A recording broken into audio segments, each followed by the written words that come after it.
ایک صاحب سے میں نے کہا کہ جناب وہ 2000 ریال لگ گیا تو کیا کرنا ہے؟ کہنے کوئی مسئلہ نہیں، پاسپورٹ نواں بنوا لو، گنجائش ہے، یعنی ہر شے کا حل ہے۔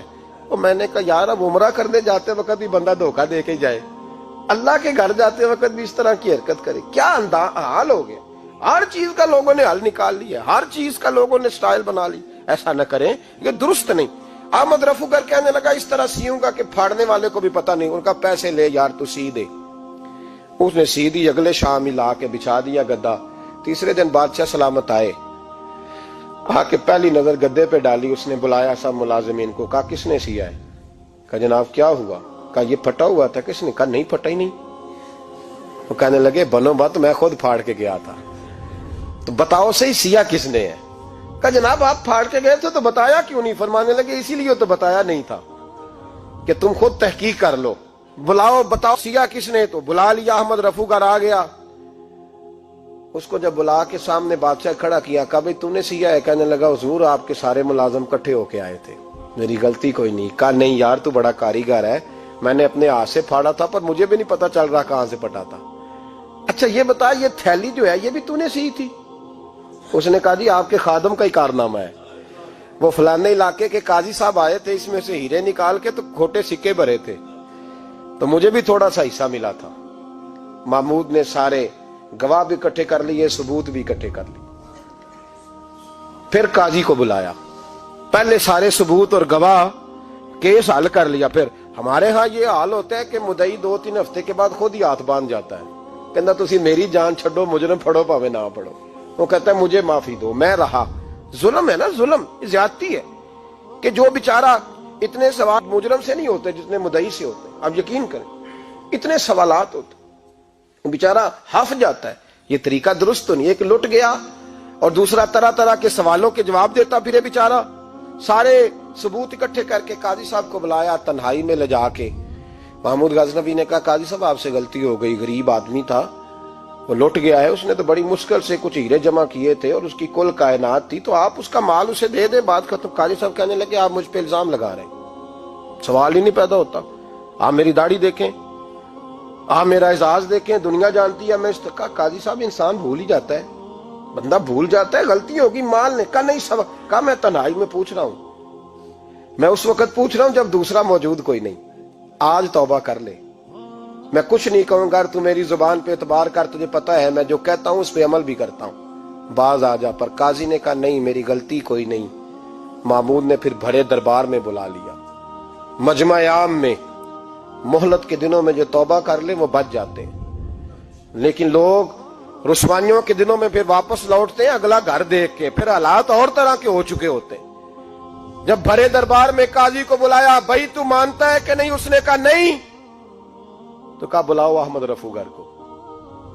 جب وہ احمد رفو گر آیا تو بوڑھے قاضی کی ٹانگیں کانپنے لگی، جملے ٹوٹنے لگے، لفظ زمین پر گرنے لگے، بات صحیح نہیں ہوتی، زبان لڑکھڑانے لگی۔ محمود کہنے لگے قاضی میں نے تجھے کہا تھا وہاں مان جا بات، اب بڑے دربار میں بول۔ تو جب قاضی صاحب کی گردن خود بخود جھک گئی تو دنیا سمجھ گئی، کہا نکل جا میرے دربار سے۔ محمود بولے نکل جا، اتنی تجھے عزت دی، اتنی بڑی تنخواہ دی، قاضی بنایا، اور یہ چھوٹی سی رقم کے لیے، تھوڑی سی رقم کے لیے تو بددیانت ہو گیا، چل چلا جا، نکل۔ قاضی دربار سے نکلا تو لوگ لعنتیں برسانے لگے۔ کل جو دکانیں چھوڑ کے سلوٹ کرنے آتے تھے وہ کہنے لگے اس کی عمر دیکھو، اس کے کام دیکھو، دیکھو اس نے کیا کیا۔ گھر گیا، بچے جن کے لیے پاپ کمایا تھا، جنہاں لی تو پاپ کمائے ہن کتھے نہیں ہو تیرے گھر دے، وہ بچے کہنے لگے ابا جی ہم تو سکول مدرسہ جانے کے قابل نہیں رہے، امید تھی کہ بیوی ساتھ دے گی۔ وہ کہنے لگی میں میکے کیسے جاؤں گی، گلی کی عورتیں طرح طرح کی باتیں بناتی ہیں۔ اور بھائی کامیابیوں کے بڑے سربراہ ہوتے ہیں، کوئی کامیاب ہو جائے تو سارے کہتے ہیں میری سپورٹ سے ہوا ہے، ناکامیاں ہمیشہ یتیم ہوتی ہیں، ناکامیوں کا کوئی سربراہ نہیں ہوتا۔ جب تک تو قاضی تھا تو بڑے بات تھی، ہر بندہ کہتا تھا رشتہ دار ہے، رسوائی ہو گئی تو وہ تیری آنکھ ہو یا سنگ ملامت کی چبھن، کون پہنچا ہے میرے درد کی گہرائی تک، دور شہرت میں تو یاروں نے کیا یاد بہت، ساتھ آیا نہ کوئی کوچے رسوائی تک۔ اور میاں صاحب کہنے لگے ساری عمر ہی آٹا گد ہے، میں لکھاں کیتے نہیں پیڑے، اب وقت آیا ہی تے محمد بخشا کوئی نہیں ہوں بیٹھا نیڑے، حالات ہی بدل گئے۔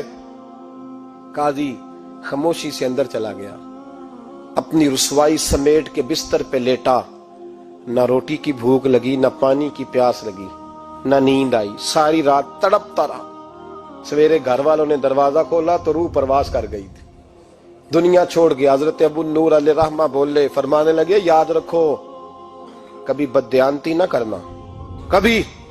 یہ تو محمود غزنوی کی عدالت تھی، قیامت میں رب کریم کی عدالت لگے گی۔ اور فرمایا وہاں تو گواہی دینے والا احمد رفو گر تھا، قیامت میں تو تمہارے اپنے ہاتھ پیر گواہیاں دیں گے، ہمارا اپنا وجود گواہی دے گا۔ اور فرمایا یہاں تو لانتے دنیا دار برساتے تھے، وہاں فرشتے ہوں گے۔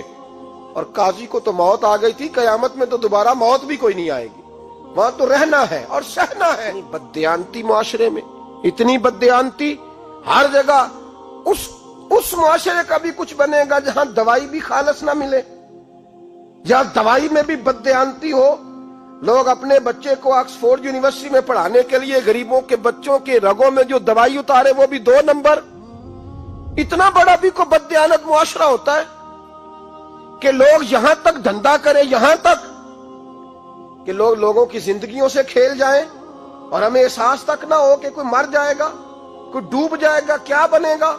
اور جس نے وہ اپنی رجسٹر کی دوائی کی، اس نے 2-4 لاکھ روپیہ لیا اور اس نے یہ نہیں سوچا کتنے انسان میری وجہ سے مریں گے۔ قتل صرف یہ تو نہیں ہوتا گولی مار کے مار دینا، لوگوں کی زندگیوں سے لوگ کھیل جاتے ہیں، لوگ تباہی کر جاتے ہیں، لیکن بددیانتی سے باز نہیں آتے۔ میرے رسول پاک علیہ السلام کے غلاموں، نبی پاک صلی اللہ علیہ وسلم نے ذرا سی بددیانتی، اور صحابہ کا یہ مزاج تھا، اتنی سی بھی کبھی ان سے غلطی ہوتی تو تڑپ